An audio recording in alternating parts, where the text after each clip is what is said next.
पहले मैं अपना परिचय दे देता हूँ, क्योंकि कहीं भी बोलने के पहले थोड़ा परिचय देना ज़रूरी रहता है। तो मेरा नाम आनंद अतिरेक हुआ। मैं नाबार्ड का वहाँ पे आप लोग लोगो देख रहे हैं, यहाँ पे लगा हुआ है ना, national bank for agriculture and rural development, यानी राष्ट्रीय कृषि और ग्रामीण विकास बैंक, उसका ये एक बैंक है जिसका कि ये एक डेवलपमेंटल फाइनेंशियल इंस्टीट्यूशन है, जिसका कि एक हेड ऑफिस हमारा मुंबई में है और हर राज्य में हमारा एक क्षेत्रीय कार्यालय है। जैसे यहाँ का क्षेत्रीय कार्यालय पटना में है, बिहार का, और हर जिले में एक जिला विकास प्रबंधक रहता है जो कि डिस्ट्रिक्ट डेवलपमेंट मैनेजर कहलाता है, डीडीएम कहलाता है। तो यहाँ पूर्वी चंपारण का चार्ज मुझे दिया गया है। मेरा नाम आनंद अतिरेक हुआ। तो ये जो कैंप है, ये फाइनेंशियल लिटरेसी कैंप, वित्तीय साक्षरता कैंप कहिए इसको, वित्त साक्षरता अभियान कहिए। तो वित्त मतलब क्या होता है? धन होता है, ठीक है। तो ये कैंप करवाने का उद्देश्य हमारा यही रहता है। गाँव वगैरह में जनरली ये कैंप वगैरह हम लोग गाँव में ही करवाते हैं। ये पूरे देश में चल रहा है ये कैंप, मतलब हर साल चलता है। पिछले साल भी चला, पिछले साल भी चला इस कैंप में। और एयरटेल पेमेंट्स बैंक के साथ साथ हम लोग India post payment bank, SBI, Uttar Bihar Gramin bank, इन सब के साथ भी इस तरह के कैंप का आयोजन करते हैं। तो ये सब कैंप का हमारा यही उद्देश्य रहता है कि सुदूर क्षेत्र में, जो रिमोट क्षेत्र है, जहाँ पे बैंकों की पहुँच कम है, जहाँ पे लोगों को थोड़ी कम जानकारी है, वहाँ पे जा कर के, जैसे ये देखिए काफ़ी दूर है, मोतिहारी से आप देखिएगा तो कम से कम 40-45 किलोमीटर दूर है। तो इतनी दूर आकर के हम लोग चाहते हैं कि अंदर जितना भी रिमोट क्षेत्र है वहाँ पे हम लोग चाहते हैं कि इस तरह का कैंप किया जाए, ताकि लोगों को थोड़ी जानकारी दी जा सके। और इसी कैंप के दौरान जैसा बता भी रहे थे कि अकाउंट वगैरह भी खोलने की सुविधा रहती है।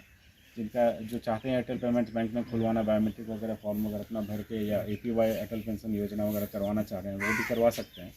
तो हमारा उद्देश्य यही है कि ये जो कैंप एक बार और यहाँ पे हुआ था, थोड़ा नहीं हो पाया था, तो वहाँ से बैंक से बोला गया, नाबार्ड से, पटना से, कि एक बार वहाँ पे अच्छे से कराइए, वहाँ पे थोड़े ज़्यादा लोग इकट्ठे होने चाहिए।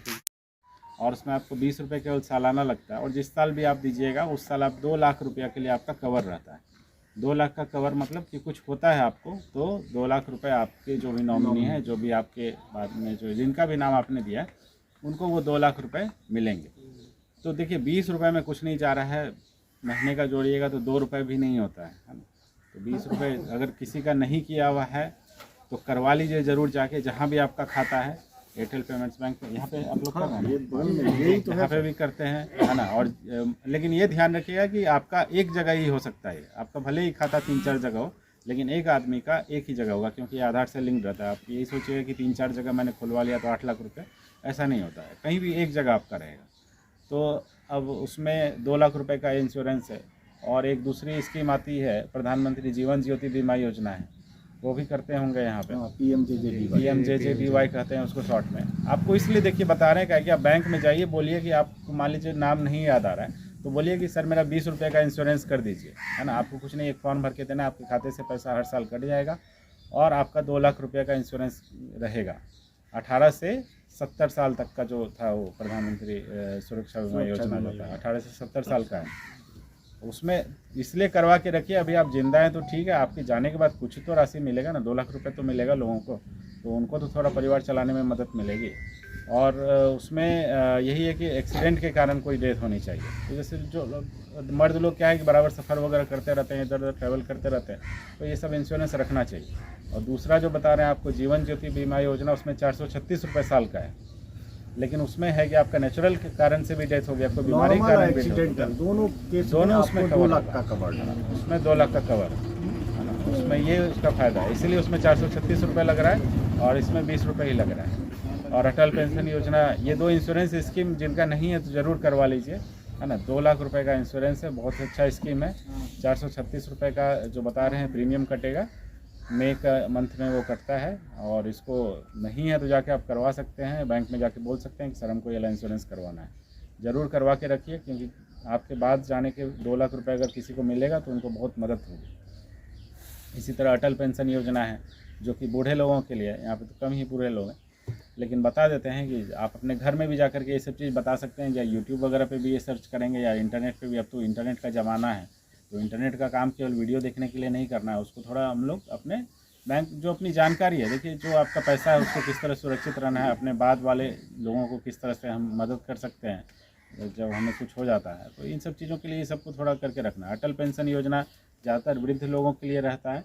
उसमें है कि आपको हर महीने कुछ कुछ पैसा उसमें जमा करना है, और जो भी आप पैसा जमा करेंगे, जो भी आपकी आयु के हिसाब से है, उसमें 18 से 40 ही है, उसमें भी 18 से 40 साल के ऊपर हो गए तो उसमें आप नहीं बन सकते। और एक जगह ही अटल पेंशन योजना का अकाउंट आप खुलवा सकते हैं, अटल पेंशन अकाउंट खुलवा सकते हैं। और उसमें है कि जो भी आप पैसा जमा करेंगे उसके हिसाब से आपका 1000 रुपये से 5000 रुपये महीने का उसमें आपको पेंशन मिलेगा। वो डिपेंड करता है कि आप उसमें कितना पैसा जमा करें। ज़्यादा पैसा जमा कीजिएगा तो ज़्यादा पैसा मिलेगा, कम पैसा जमा कीजिएगा तो आपको उसके हिसाब से मिलेगा। और जिनके घर में लड़की वगैरह है 40 साल, ये 10 साल से कम की है बेटी जो है, तो वो लोग सुकन्या समृद्धि योजना ज़रूर करवा लीजिए। सुकन्या समृद्धि योजना 10 साल से कम उम्र की अगर बेटी है या जो भी यंग लोग हैं जिनकी बहन वगैरह है 10 साल से कम की है, तो ज़रूर कोशिश कीजिए कि सुकन्या समृद्धि योजना जा कर के बैंक में खुलवा लीजिए। उसमें है कि 250 रुपया से लेकर 1.5 लाख रुपया साल तक का आप डाल सकते हैं। और जब बच्ची 18 साल की हो जाएगी तो उसके बाद आप उसको उच्च शिक्षा के लिए या उसको हायर पढ़ाई कुछ ऊँचे शिक्षा के लिए भेजना है, तो उसके लिए आप शादी के लिए काम आएगा। 21 साल के बाद वो आपका मैच्योर हो जाता है, क्योंकि सरकार का नियम है 21 साल के पहले आपको नहीं करना, तो 21 साल में वो आपका खाता मैच्योर हो जाएगा। अभी से स्टार्ट कर दीजिएगा, कुछ कुछ पैसा उसमें डालते जाइएगा और सबसे अच्छा रिटर्न उसी में मिलता है। जितने भी लोग हैं एफडी किसी भी फिक्स डिपॉजिट से ज़्यादा उसमें आपको है, ज़्यादा उसमें इंटरेस्ट रेट है ना। और बहुत अच्छी स्कीम है वो। 10 साल से कम की है अगर बेटी, 2 बेटी तक का है वो, तो उसको ज़रूर करवा लीजिए सुकन्या समृद्धि योजना। कुछ कुछ पैसा, जो पैसा आप एफडी में डालते हैं या आरडी करते हैं या सेविंग में रखते हैं, तो उस पैसा को जो आप कोशिश कीजिए कि कुछ नहीं तो मान लीजिए कि 1000 रुपया भी आप डाल रहे हैं, साल का 1000 रुपया करके डाल रहे हैं, इस तरह से आपको कुछ तो राशि जब आपकी शादी वगैरह आप करेंगे बेटी की, तो उस टाइम आपको उसमें मदद मिलेगा, है ना। तो ये सब कुछ स्कीम का नाम आपको इसलिए बताए हैं, जीवन ज्योति बीमा योजना, सुरक्षा बीमा योजना, सुकन्या समृद्धि योजना, अटल पेंशन योजना। ये इसलिए आपको बता रहे हैं कि जब आप लोग कहीं जाएं बैंक में, आपको मान लीजिए कि नहीं समझ में आ रहा है कि क्या है, तो आप बैंक वाले को बोल सकते हैं कि हाँ मेरा सुरक्षा बीमा योजना का एक इंश्योरेंस कर दीजिए, जीवन ज्योति बीमा योजना का एक इंश्योरेंस कर दीजिए, है ना। तो वहाँ पे आपको फॉर्म दिया